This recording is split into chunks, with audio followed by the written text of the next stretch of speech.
Bugün Bentley Baku yeni Continental GT 2025-ci ili təqdim etdi.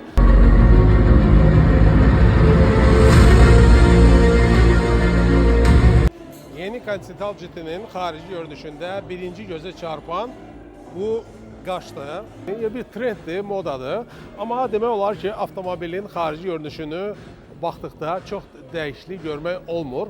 Amma avtomobilin ən böyük dəyişikliyi buradadır, mühərrikdədir. Amma ondan biraz sonra. Bagajda isə ilk növbədə avtomobili bateriyasını doldurmaq üçün avadanlıq var. Çünki bu artıq plug-in hibriddir. Continental GT ona da deyim ki, Bentley'nin içərisində ən çox satılan modellərdən biridir. Həmçinin Azərbaycanda. Müasir avtomobillərdə əsasən ekranlardadır hər şey. Amma burada yenə də həmin biraz konservativliyi var. Burada düymələr yenə də yer alır. Bu ekran deməli çox maraqlıdır. Yəni ki, çevrilən ekrandır. Məsələn, bura basdıqda analog siferblatlar bura gəlir və o şəkildə görünür. Halbuki avtomobilin yəni bu hissəsi panel, instrumentlər paneli displeydir, müasir tendensiyalara uyğun olaraq. Amma burada yenə də digər bir özəlliyi var ki, bunu deməli basıb saxladıqda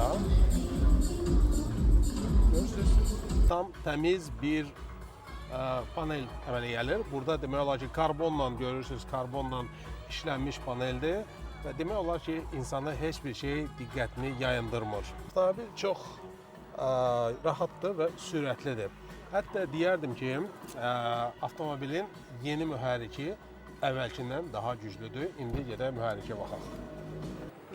İndi əsas dəyişikliklərə baxaq. Avtomobil əvvəl Continental GT W12 mühərrikindən təchiz olunurdu. Amma indi buna downgrade demək olar. Artıq V8 mühərriki ilə təchiz olunub. Amma əvvəlki mühərrikdən daha güclüdür. Nəyin hesabına? Çünki o hibriddir.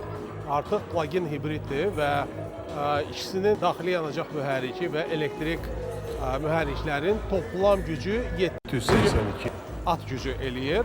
Hətta mən deyərdim ki, bu yəni yeni Continental GT əvvəlki W12-dən düz yolda daha sürətlidir. Həm də çox qənaətçidir. İstehsalçının dediyinə görə 2 dəfə az yanacaq sərf eləyir. Amma bir xahiş edeyim sizdən, bu maşının qiymətini soruşmayın, əgər alıcı deyilsinizsə. Ancaq alanlar qiymətini soruşa bilər.